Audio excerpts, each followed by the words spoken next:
Hey folks, it's your buddy Mike Messier here on One Pro Wrestling and Sports Fan YouTube channel. Also, we'll be replaying this on One Mike Messier. And I am here with a gentleman who has his own website, dirkmanning.com. That's DIRKMANNING.com. Dirk Manning is the writer creator of comic series such as the Supernatural Noir, Tales of Mr. Ree. Do I have that Yeah. correct, Dirk? And the genre-bending horror anthology Nightmare World. More of Dirk's comic work includes Buried But Not Dead, which was nominated for a Ringo Award as Best Original Graphic Novel of 2021. Twisted Haunted Highons, Butts in Seats, the Tony Schiavone story of one of our favorite commentators in pro wrestling, Hope, The Adventures of, help me with this one, Uh, Chichulo, Cthulhu Jr. Yep, Chichulo Jr. and Friends, and Love Stories, parenthesis, to Die For. Now predominantly publishing with Source Point Press, where he also serves as special projects manager.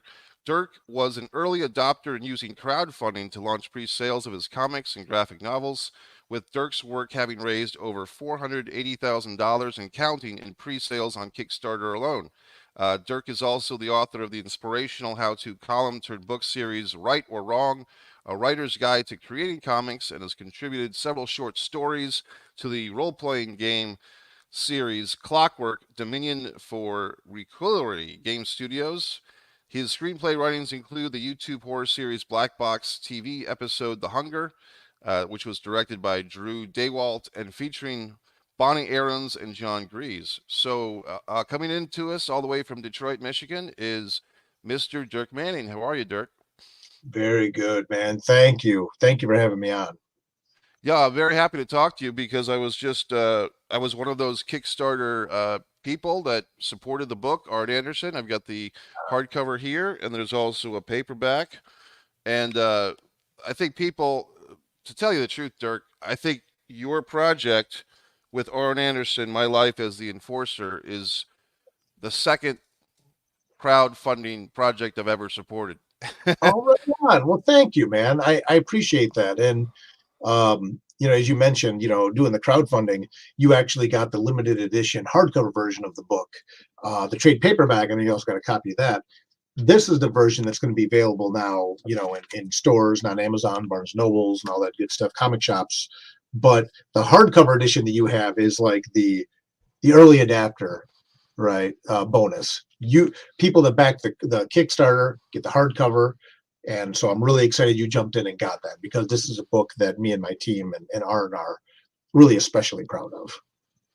Yes, and it's interesting, Dirk, because I believe going way back to 1997, I want to say, or 98, or maybe 2001, Arn published a paperback book, like a memoir, right? Yeah, like yeah. And it The, was I had that too. I had a copy of that, and I think I have another copy somewhere. And Arn's memoir is, I think it's called Forever, and it's just so funny because he's like struggling with not breaking kayfabe in the right, book. right. Yeah, it's a And very in character book, right? right, and I'm reading this thing even back then, and I'm thinking, like, he kind of like got me because it's like, as an old school wrestling fan, I appreciate what he's trying to do or what he's doing. He's not giving away all the secrets, yet he's still telling the story. And I think through his podcast, which I listened to, ARN Anderson and Paul Bromwell on 80 on the Ad Free Show network with Arn Show.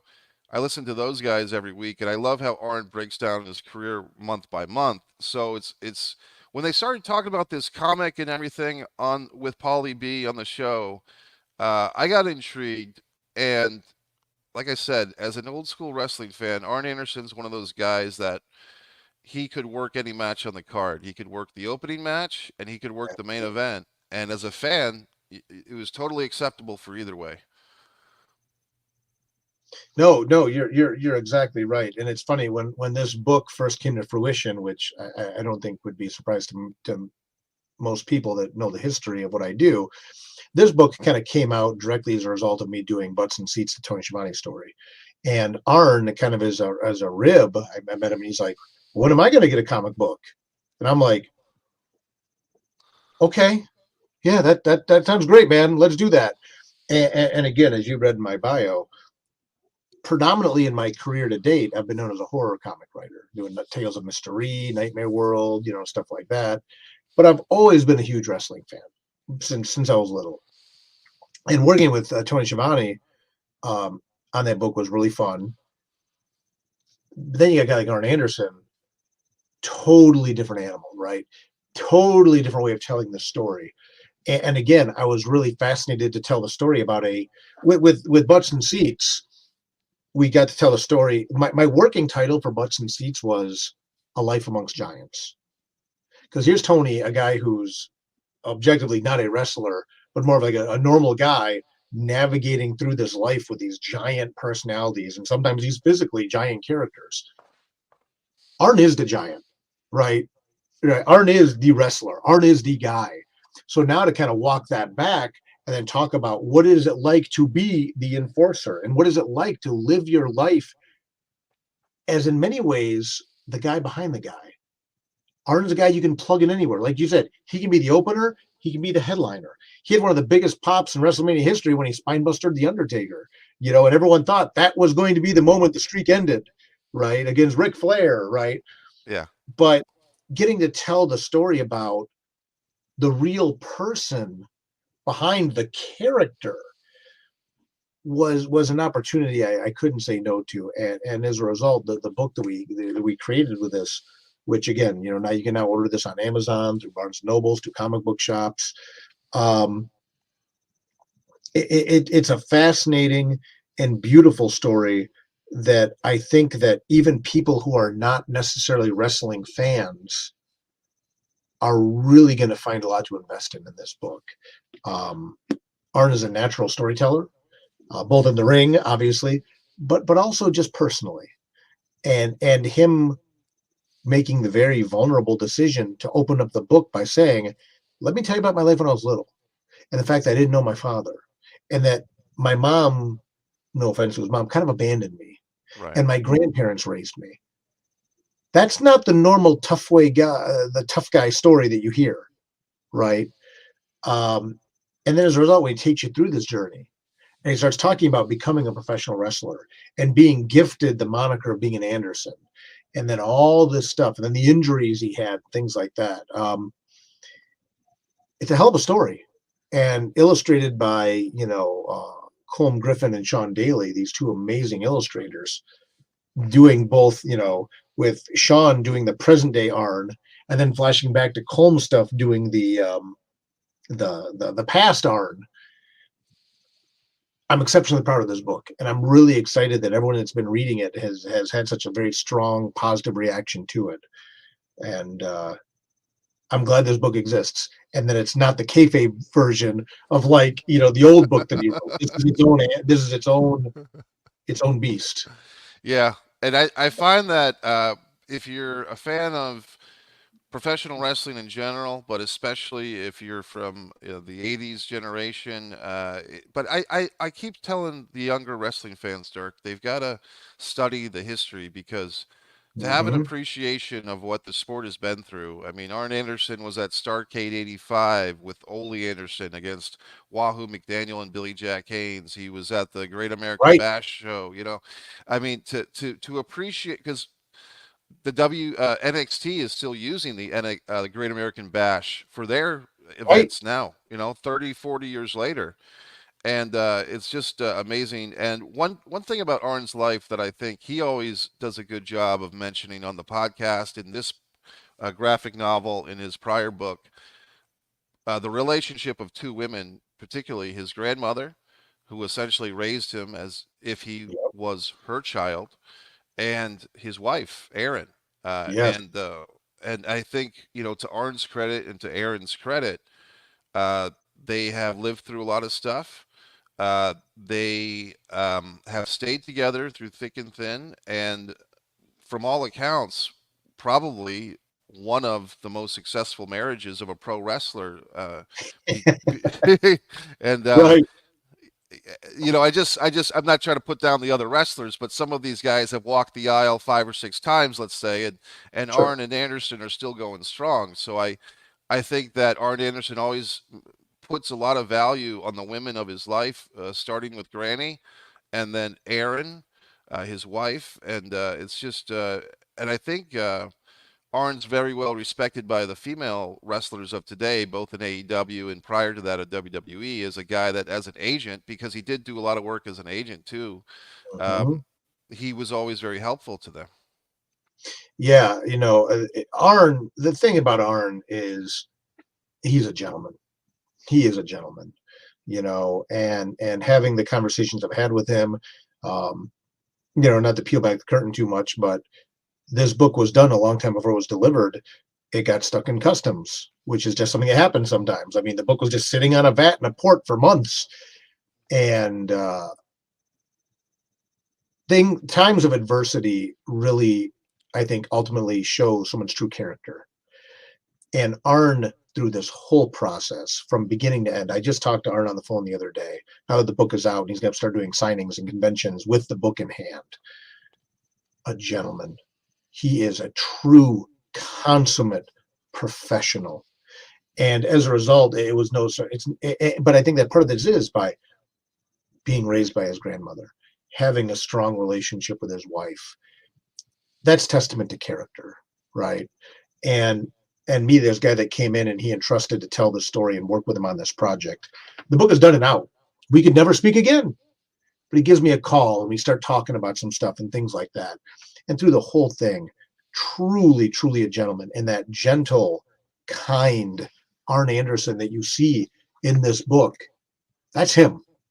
That is him. And obviously now we're recently with him departing with AEW and what's going to be next for him. Anybody that has the opportunity to work with Arn through mentorship or in any capacity it would be a better person, I would argue, for doing so. Well, What you see is what you get, man. He's that guy. He's just a nice, kind, compassionate person.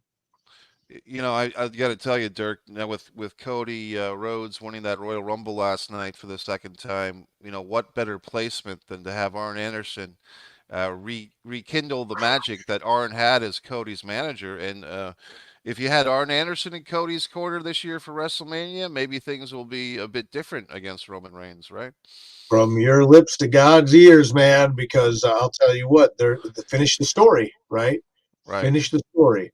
And we even referenced it in the book very sublimely, but Arn's famous Glock promo with Yes. Cody back in the day, Right. and that came out around the time that we were working on the book together, and it was like, holy crap! Whoa! He's like, yeah, it's good to remind people that sometimes we still got it, right? And I would love nothing more than to see Arn come back in WWE and do that, and continue to lend. He's got such a mind for the business. Right. And what's unique about one of the things I think that's most unique about Arn, and I think this was like a subplot to the whole book, but maybe this didn't come out perhaps as inherently as I envisioned it would when I started the project. Arn has always been the guy behind the guy.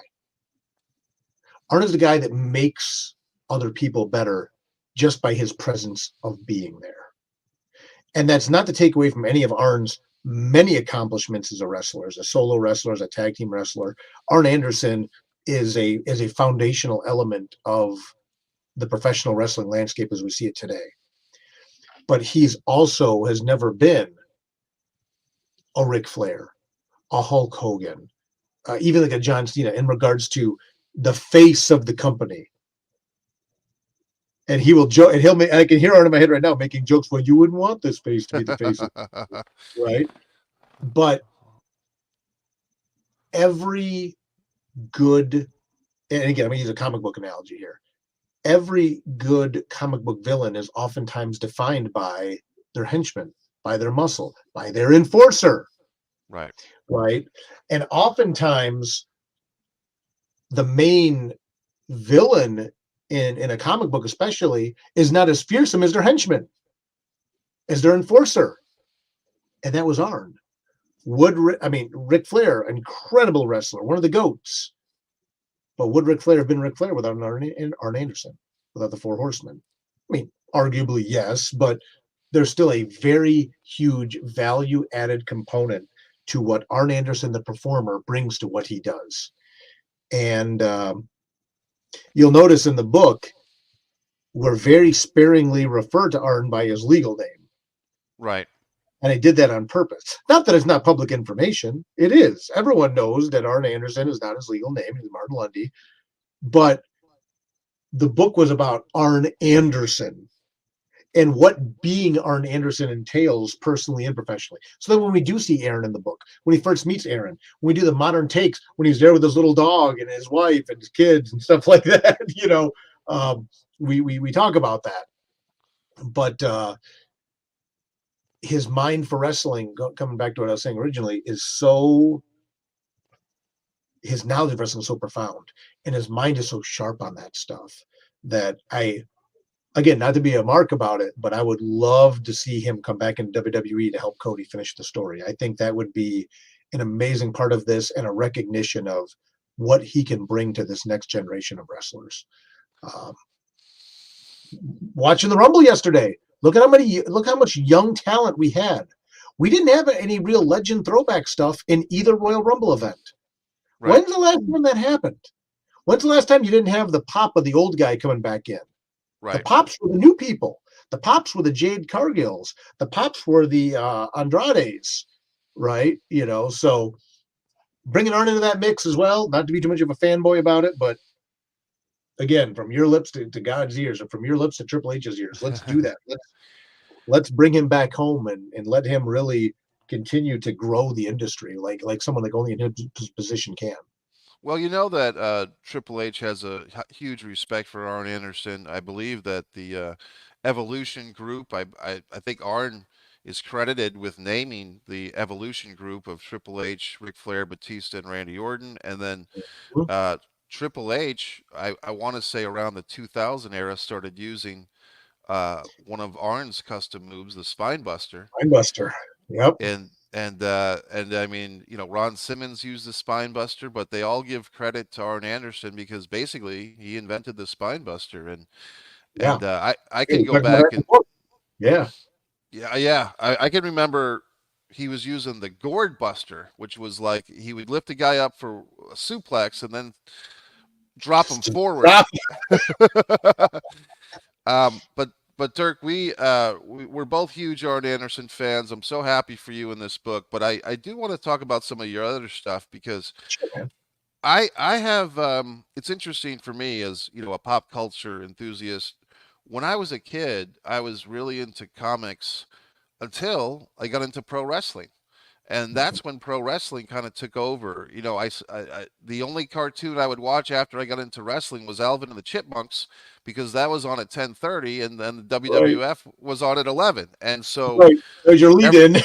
right, exactly, it was a lead. The Chipmunks led in. Alvin and Theodore led in to Yeah. wrestling. But I'm telling you, before that, I was collecting, the Donald Duck comics, Richie Rich. I was a big Richie Rich fan, and I was also a huge fan of things like Ghost, and I think there was one. I want to say the Whitman comics had like these horror comics, Yep. Yep. and Yep. um, and the stories were really quite good, and they were short, but they had some real good horror elements to them. And I remember one of the few times I went camping as a kid with my cousins, I actually somehow got put in as the lead storyteller around the campfire, and I was telling the stories I had read in the comics. Right. Right. So in my recent years, I kind of get on eBay and I kind of like start revisiting my childhood, and I started buying some of the ghost stories and some of the Ripley's comics and some of this other stuff from my childhood and even before, like stuff going back to the 70s. And as you talk about your work with Arn Anderson, but really coming from the horror world, and I wrote a graphic novel, or I wrote a novel, A Distance from Avalon, a horror book. I've got to think that your background in horror is something I'd like to hear more about. So, can you tell me about how you got into horror and how you've made this a career for yourself? Yeah, yeah. My first comic series I ever published is titled Nightmare World, which is very much a throwback to a lot of those old horror anthologies you talk about. Um, and what's funny is now this year we're doing the 20th anniversary edition of that book through Source Point Press called Nightmare World: The Complete Collection, which again available for pre-order on Amazon, Barnes and Nobles, wherever books are sold. You can check that out. Um, but I've always been, before I was a comic person, even I was a horror person. I used to watch, again, that's something Art and I have in common was my grandparents were very involved in helping raise me as well. When I was younger, I was fortunate enough to have a relationship with my parents, but my grandparents were a big part of that. And some of my earliest memories when I was little was watching The Twilight Zone with my great grandmother, right? And I loved the idea of many of the Twilight Zones were put two people in a room, but then twist the room, right? Put him in an unusual circumstance. And Rod Sterling is one of the greatest American storytellers of all time, bar none. That is not up for debate as far as I'm concerned. Right. So, yeah, my background is very much as a horror person first. And I didn't discover comics till I was about 13 years old. The reason I discovered comics is because I was such a voracious reader. I loved the idea that if I could find stories I was invested in, I'd get new content every month. That was the first thing to me. I would go to the library and like literally be like reading all the books on the shelves and like I don't want to say something as grandiose as the library is running out of books for me, but they're running out of books for the stuff I liked, Right. Right. right? You know, I read 20,000 Leagues Under the Sea so many times. Like, I want something else. I want more stuff like this. I want more of this Ray Bradbury stuff. I want more Edgar Allan Poe stuff. I want more, later Harlan Ellison stuff, right? But, more Stephen King stuff, more Clive Barker stuff. I'm like, just mainlining this stuff. Give it to me. Give it to me. So comics became a thing. What do you mean there's always going to be more? That fascinated me. And then I started really start to appreciate the medium, about how you can tell stories in words and pictures and the juxtaposition of words and pictures. So then I started getting into stuff like some of the masters of the form, like Alec Allen Moore, who juxtaposes so well in books like Watchmen, right? Or then I read The Crow by James O'Barr, which, I mean, the sheer passion he puts on the page. A lot of people are familiar with the movie The Crow and the franchise of The Crow. You read that original graphic novel, James O'Barr bled on those pages, and that became a very instrumental piece of me learning to appreciate and love comics. And then the third part of that trifecta for me was Frank Miller's Dark Knight Returns, which a lot of people know Frank Miller went on to do things like 300 and stuff like that, Sin City. But the idea that you could take something like Batman, which, like a lot of people, I was most familiar with like the 60s, Adam West TV show, but make it very gritty and realistic and extrapolate out on this and dense. My parents bought me The Dark Knight Returns as a Christmas present. My mom's like, well, I know you're starting to read comics and I know you read fast. So this is a thick one. This one should take you a minute. Right. Right. But you take all that and then you combine that with my love of horror. And that's really what started my career as a comic book writer with Nightmare World, which again, 20 years later now, it's being re-released again through Source Point Press in this big definitive trade paperback edition of the whole series. Other horror stuff I've done is like Tales of Mystery, which is more of like a supernatural noir, which again, the play on words, Tales of Mystery, Right. like throwback to the old books, right? Yep. We just did the 5th volume of that on Kickstarter recently.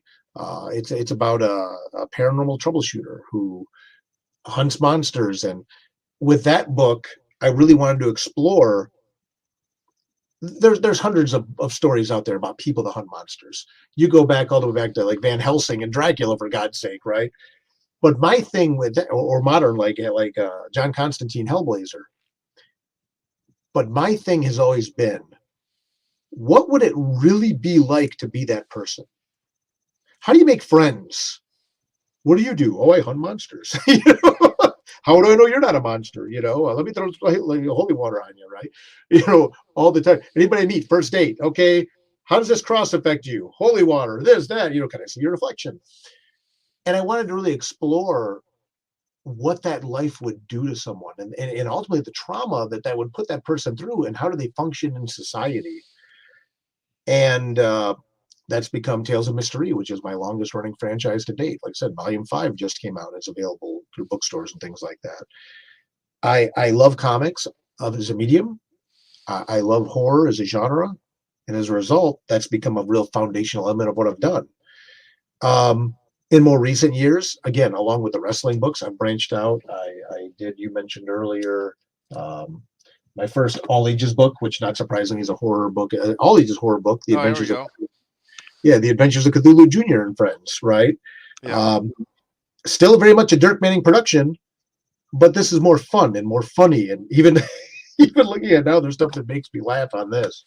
Right. Uh, I started working with Twisted on Haunted Highons, which both volumes of the book were nominated for Ringo Awards as Best Humor Comic. It's a supernatural book, but it's funny. And as much as a wrestling fan I am, I have a book coming out again later this year, a re-release of a series that I did that's out of print called Love Stories to Die For. That has a wrestling story in it, which is kind of a horror story as well. Um, but ultimately, through and through, I'm a horror guy because, to me, the genre of horror, I think, addresses the human condition very well by answering the question, what would you do if? Right. To me, that's the foundation of a good horror story. That's the foundation of good of dynamic fiction, and I can best explore that through, you know, books like Tales of Mystery, horror books, right? So here I sit. Last year was my 20th anniversary as a published comic book writer. ARN Nice. Anderson was my 20th graphic novel in my career. Not to mention little side things I've done, and I'm very fortunate to be in this position to continue to do this work. That's awesome. And a lot of stuff you said there we could dive into.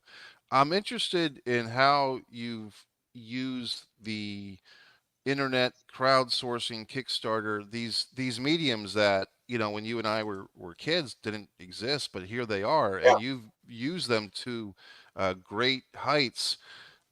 Tell me some of your thoughts on that about crowdsourcing, crowdfunding. Tell me some of your insights in that world. Yeah, I was, and sometimes people might get tired of me saying this, but I was really one of the OGs of crowdfunding comics. And the reason is because when I first started publishing Nightmare World, I started publishing it as an online comic. I did not target comic book readers with my work. I targeted horror readers. Like you said, people that maybe knew about comics from like Richie Rich or G.I. Joe, whatever it was, but showing them the foundation. When you look at the history of comic books, horror is always a thread. Your Tales from the Crypt, your Creepies, your Eries, Ghosts. Any publisher ever has published horror anthologies at some point, right? Well, what I found was a lot of the people that enjoyed my work online did not necessarily go to comic book shops, right?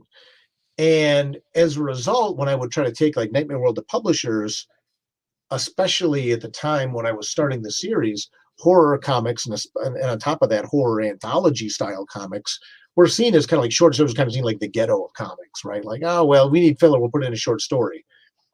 Go back to what I said earlier. I grew up reading Ray Bradbury, Edgar Allan Poe, people that their bread and butter was short stories. And I loved that stuff. And I think it's harder to write a good short story than it is to write a good long story. So I quickly realized that I was kind of beating my head against the walls with publishers to an extent. And that's not to say I didn't get published. I did. But I realized ultimately I had to demonstrate that there was a bigger audience there than perhaps the comic book publishing market was tapping into. Right. So Nightmare World, the first 3 volumes got published by Image Comics, who published The Walking Dead, and they published, they're one of the biggest publishers of creator-owned content out there. But they wouldn't publish the 4th book to finish the series because the direct market sales were not there. And Jim Valentino, who I work with at Image, even said, he goes, you onesie twosies these book out. You get on the road, he goes, you can sell your books left and right, but that doesn't work for what we're doing in the comic book stores. So I went to Devil's Due, and he let me do crowdfunding. And we set a crowdfunding record for creator-owned books for the publisher with Nightmare World. We did over $45,000 in pre-sales in 30 days. which is not anything to sneeze at, as No, far as it's I'm not. concerned. Yeah. But it demonstrated again, there's an audience for my work there. And in a lot of ways now, crowdfunding has become the great equalizer for creators. Um, the Tony Schiavone book, Butts and Seats, we did over 130,000 on Kickstarter. I don't know if we would have released that book directly into the direct market first, we would have had the kind of reaction we had versus Kickstarter. Because again, a lot of Tony's fans didn't ever go to a comic shop, didn't even read a comic book, but they like Tony, so they Right. bought the book. Like you yourself were saying, this is only your second ever crowdfunder. You're a fan of ARN Anderson, so you're like, oh, Arn's doing a graphic novel. I don't know a lot about Kickstarter and stuff, but I can get a cool hardcover edition of this book. Great. And that's the other thing that I love about crowdfunding is it allows me to do things that I can't necessarily do in the direct market. So case in point, uh, like Haunted Highlands is another example of this. When we did pre-sales for this book, we could do a leather bound hardcover edition, you know, Right. ribbon bookmarks. We can do these fancy collector's editions of the book. But then when we do the book in the direct market, we can do the trade paperback, something that more people are more traditionally used to. And again, they can spend, 20 bucks or so on this, but the fans can get the limited edition hardcover version, which comic book stores may not inherently support what we're doing on something like this. So to me, that's the real power of Kickstarter is it allows us to directly sell to the consumer deluxe editions of the books, a little bit fancier collector's editions, but then allow us to still do, you know, trade paperbacks later for the mass market. Let me ask you a technical question on that because I did enjoy the ribbon that came with the Arn Anderson hardcover that I Yeah, got as and my because I actually used it last night because I read about there it is. 2/3 of the book last night and then Yeah, I was happily surprised at the density of the storytelling. So I put the ribbon in there and I picked great. it up just as Arn got to Charlotte, so to speak. So my Yeah. question is just a technical thing. You said that comic book stores may not fully support the hardcover, and this is just my guess before you Mhm. answer. Is it because in a comic book store traditionally you have the guy putting his fingers through the rows and rows of books like in a record store, and so maybe these hardcovers are just they take up too much space or they're too fancy because so many people are just used to perusing, or why exactly would the hardcover not 100% be appreciated or supported by comic book stores?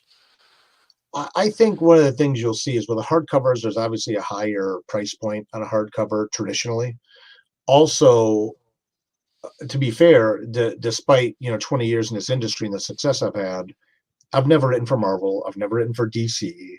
I have taken a very non-traditional path in doing primarily creator-owned work my whole career. I'm not a household name to comic book people. If I went and played the game and tried to go write Thor or Batman or whatever, something like that, my name value in the industry would be a lot higher to retailers because like they said, oh yeah, he wrote that X-Men book for a minute and it was good. Am I a better writer by writing X-Men? Not really. I mean, I'm just playing with someone else's toys for a minute, right? So as a result, I think asking comic book stores to order a limited edition deluxe higher price point hardcover version of a book from a writer that they're not inherently familiar with is a bit of a gamble, right? And again, with your hardcovers, you get a signed book plate. You got a book plate signed by Arn, signed by me, signed by the two artists. That book plate traveled around the world, my friend. So that book went from me to Arn to Canada to Ireland and back. That's right. There it is, right there, right? How So cool. You get 4 signatures on that. That's not something we can necessarily do in the direct market, right? I mean, they don't want to keep track of like people opening the book and taking out the book plate and stealing it or whatever else. So I get it. So it's always very important to offer. And again, I look at this from a music perspective. If I really like a band, I might want to buy the deluxe edition of the album, like the bonus tracks and like the bonus book and things like that. Right? I'm sitting you in a room. I still collect CDs. I love that stuff. But for the casual fans who don't want to go all in, you offer a nice affordable trade paperback, 20, 25 bucks. Like you said, nice dense story, none of the extras. But through comic book stores, ones that know that maybe they built up a relationship with me professionally, or that their customers are familiar with my work, they may want to go all in and go, by the way, we got a deluxe edition of that new Dirk Manning book. But the common stores, because I have not become a household name, again, because it sounds terrible. I'm not trying to put myself over. I've been nominated for 3 Ringo Awards, which is kind of cool, or been nominated for the Ringo Award 3 times with books I've written. I've had a #1 best-selling book on Amazon. Butts and Seats was the first ever graphic novel, original graphic novel advertised on cable television. That doesn't mean as much to the casual comic fan as if I wrote Spider-Man or Batman. Right. And no offense, that's not my career goal to write Spider-Man or Batman. I'm just, it's cool. I've had flirtations about writing major corporate characters, but I've got so much time. And there's things I want to do. And again, I want to finish Tales of Mystery. Nightmare World, Hope, Cthulhu Jr., working with Art and Tony and Twisted. And I've got a book coming out this year with the Lon Chaney estate. That's my jam. I'm not poo-pooing. I'm not dismissing corporate superhero books. Again, I write my own superhero book. I do a book called Hope, which is a superhero book. It's a creator-owned book. This is where my attention is. But as a result, I completely understand the fact that that does not make me a household name to every comic book store yet, although my name is growing. So they don't want to order the fancy, more expensive version. And that's cool. I'm going to give you the trade paperback, the common version. That, like you said, people can pick it up and leaf through it. Right. And you don't have to protect it because it's not a fancy hardcover with a ribbon bookmark and gold gilded pages and stuff like that. So I think that's a lot of the reason why. I get it, and I mean, when you're talking, so many things come to mind. I mean, you've probably heard of these guys. When I was a young man, once upon a time, I saw a band in concert for $5 called Fugazi. There it And is. Fugazi was like I believe they were from D.C., Washington, Yeah. D.C. They Yep. were like ahead of their time, probably by about 25 years, as far Oh, as yeah. the do it yourself. We were printing our own LPs. We're printing our own 45 records. We're Mm-hmm. touring the country in these unofficial venues. Like I saw them in kind of an unofficial, like basically a house, Or right? like a house or a gym, right? Yeah. I basically saw them in somebody's big house in Greensboro, North Carolina, and $5. And I'm telling you, it's just, but they were big and DIY. When people hear that, I Right. don't. I'll be honest with you, Dirk. I mean, kids these days with TikTok and everything else at their disposal, YouTube Shorts and everything. These things weren't around when I was an angry young man. You know what I mean? And Right.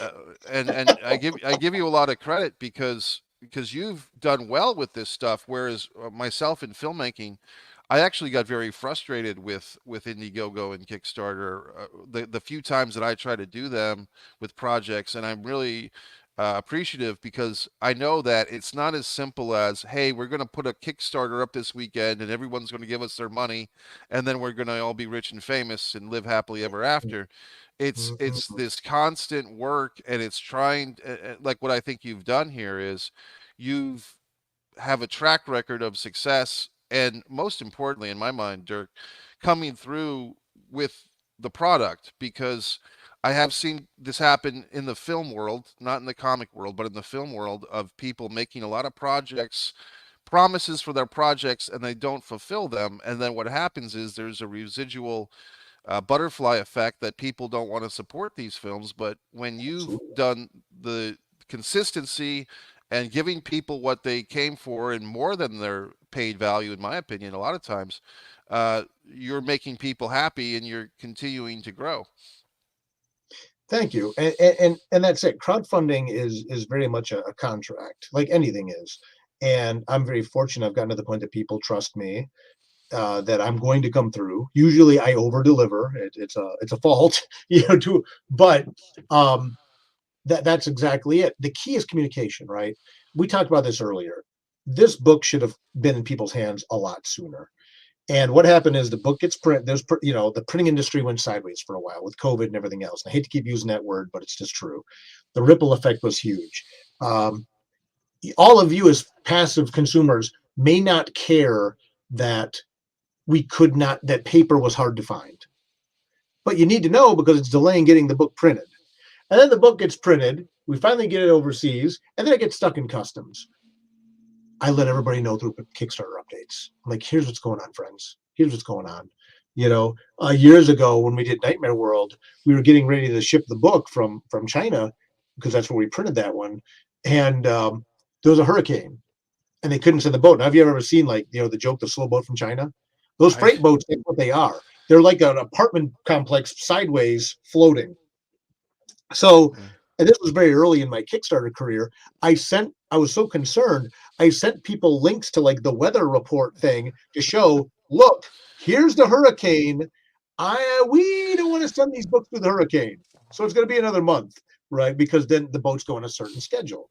Right. Um, but the key is on all that stuff, communication, right? You let people know what's going on. Then they get the product, and then they invest, and they're comfortable investing. I did a book recently, again, on Kickstarter. We did a second edition of this book, Right or Wrong, A Writer's Guide to Creating Comics. This is my pay it forward book in regards to how do you traverse that stuff. And one of the biggest things is communicate and just keep your word on what you're going to do, right? And as a result, that's why now I've run over a dozen Kickstarter campaigns. And again, we're closing in on I'll be the $500,000 man, right? I'll get half the belt and I'll carry it around. you know, but that's also a privilege and an honor that I don't take for granted either.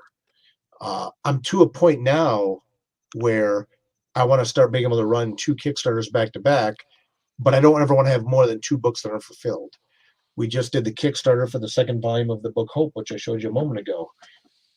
We did the Kickstarter for this. We're getting everyone order fulfillment now, and then when the day I send this book to the printer is the day I'm going to launch my next Kickstarter for a Native American Western werewolf comic called Homestead. People know they're going to get Hope, and then they're going to get Homestead, and then when Hope delivers, Homestead will be at the printer, and then I'll do the next one. And I think my crowd is comfortable enough this way, knowing that stuff's going to come through. Right. But again, you don't take that for granted. You offer a very high value and you communicate open and honestly with people about the process. You can't let shame run your game. I was very embarrassed about the fact that this book was stuck in custom. But then I'm like, there's nothing I can do about it. I literally could have driven to California and gone and like knocked on the door. They're not going to give me the book sooner. I just got to tell people, look, friends, it's done. I promise it's done. It's just sitting there. So just be open and honest. Just communicate with people. And then as a result, they'll come back to you again and again. And again, hopefully some of these ARN Anderson fans will say, this was a really good book. Oh, Dirk's doing like a Native American Western werewolf story, and it's a one and done book. Okay, that sounds interesting. I'll check that out. Right. And then maybe they'll go backwards and forwards. You talking about the fact you like horror anthologies. I kind of snuck in a plug. I've got this book, Nightmare World, that's coming out next month. Real good one. You can pre-order it now on Amazon. You can pre-order it now through Barnes and Nobles. You might like it. So that's the nature of the work as a creator, is continuing to fulfill, continuing to offer high value content, and then hoping that people will be reciprocal to that. And I've been very fortunate thus far that they have been, and that's something I'm very grateful for. Well, the homestead one does sound like something that caught my attention. That you mentioned it because I like wolves. The Native American people I have great respect for. I lived in the state of Rhode Island where you had uh, towns like Narragansett, which is a Native American name Oh yeah. and all types of stuff. Yeah, I'm excited about a lot of the things that you're saying, and for me, during the pandemic, Dirk, I got so frustrated with my screenplays that I've written, like 10 or 12 feature film screenplays, and Hmm. only a few of them have actually been made. So I started adapting my screenplays into novels through Right. through Amazon, through their Amazon KDP, because Yep. I didn't want to go down that path of sending out query letters to Simon and Schuster or to whoever, because to me that was too reminiscent of, as a filmmaker, trying to get other people's money to make a movie, or trying to send a finished short film to a festival. Basically, I didn't want to look for anyone else's approval. I wanted to go straight to the market. So that's, I did the A Distance from Avalon. Is basically my gothic horror magical realism story. and Right. uh, and I just and then I did another one, Fight or Play Basketball, which you would appreciate this. This is the published book, which I've got these clips from the Dollar Tree, because Right. now I'm finding, like, man, I've got sentences in this book which are perfectly fine, but like, say it's a 20-word sentence, I think I can get that sentence down to 18 or 14 words.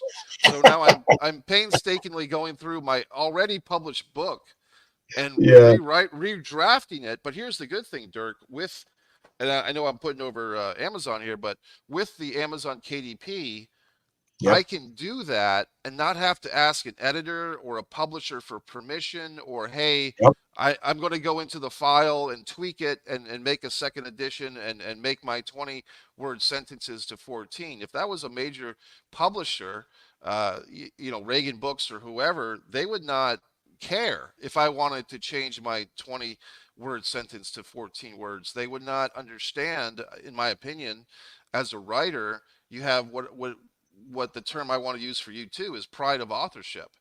And Right. uh, and I think of my time talking with Vince Russo. I've been on his podcast, and I think a lot of problems that Vince Russo had with the WWE is they did not want to give him credit. They didn't want to give anyone but Vince McMahon credit for the writing of the storylines, because they want to think that the McMahons do this thing on their own. And Vince Russo, like yourself and like me, had what I call pride of authorship. When you're a Right. creator and you're putting your ass on the line and you're putting your time into your computer, and as you a lifelong horror fan, a lifelong wrestling fan, you have pride of authorship, which I just don't think that a lot of people get that. Even the audience doesn't get it sometimes, and I'm afraid on some level that with AI, a thing which can be used as a tool, and it can also be used as a replacement for human beings. I hope that pride of authorship does not get sacrificed along the way of technology, Dirk.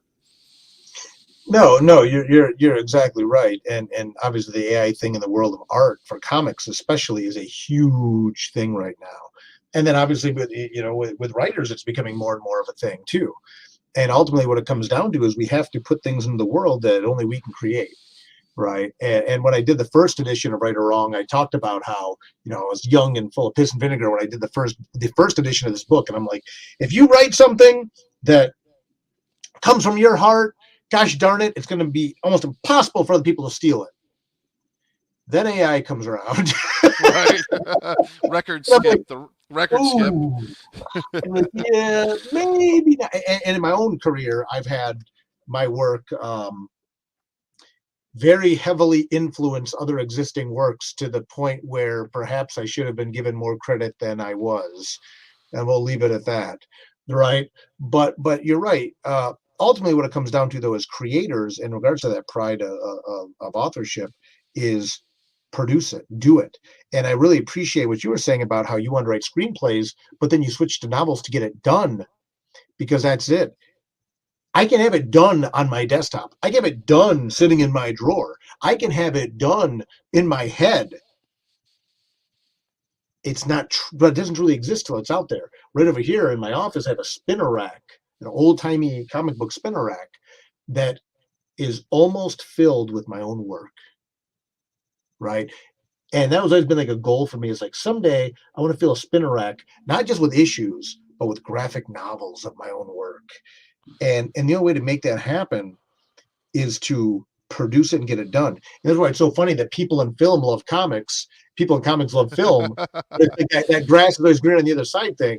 And I'm always like, no, man, I'm going to do the books. I'm going to do the books.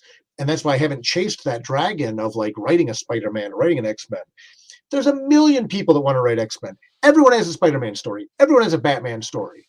If you write comics at all, even though I've never been a superhero guy, you have a story like that you can do. And you can chase that dragon and have to, talk to editors, butter them up, and then do your other thing. No, man, look, I want to put in my books. I want to make them real. So I kudos to you again. And you're right. Amazon's print on demand work is a wonderful way to get your stuff out. I talk about that a lot in Right or Wrong. Just get the book. Yeah, you have the thing. You have done the thing that more than 99% of people that talk about it, or less than that do. You have the book, and that's powerful, and that's to be commended. And then you do the next one. And again, I have to go back and make sure when I publish a book, sometimes I'll go back and read it for like 6 months, because it's like, again, I have great editors, I have great publishers, but like, oh, what if there's something I would have done differently? And I have to get to that place where I'm like, woosah, okay, I'm going to pick up ARN Anderson and I'm going to read this book. Even though I've read it on the screen 100 times, it's a process. It's all a process. But I tell people all the time when I do panels on writing and things like that, the only thing better than a perfect book is a finished book. The only thing better than finished. I'm sorry, go ahead. Say that again, please. I said the only thing better than perfect is finished. Finish it, put it out, do the next one. We're pulling up on 2:00. I know you have a 2:00 appointment, so I want to let you go. But I think the only thing we can do here, Dirk, is to have it to be continued, because I think we have even more to talk about. And I think in another, whenever you're available, whether it's a week or 2 weeks or a month from now, there's so much more on the bone of this conversation. But I do know that you have an appointment today, and I want to let you get to that. So DIRKManning.com, and Dirk, I'll give you the final 30 to 60 seconds. Go ahead. Yeah, DIRKManning.com is my website. You can sign up for my newsletter. You'll store your email in there. I send out a newsletter once a month. It's directly from me, not any lists, nothing like that. That's how you find out about the ARN Anderson book. You'll find out about the Homestead Kickstarter launching in February. I'm also on social media, Facebook, Instagram, God help me, Twitter, X, YouTube, at Dirk Manning. Look for the avatar of the guy at the top hat and the scarf. That's me. But I tell people the best thing is I send a newsletter once a month. But if you want to do more passive communication, passive contact, Instagram, Facebook, at Dirk Manning, check that out. DIRKManning.com has my full bibliography. I'd love to stay in touch. And again, man, thank you not only so much for backing the ARN Anderson book, but thanks for taking the time to chat with me. I love talking to fellow creators and fans of the medium. So thank you, man. I appreciate your time. This is Mike Messier with Dirk Manning. We'll see you next time. MikeMessier.com, DIRKManning.com. Have a great day, everybody.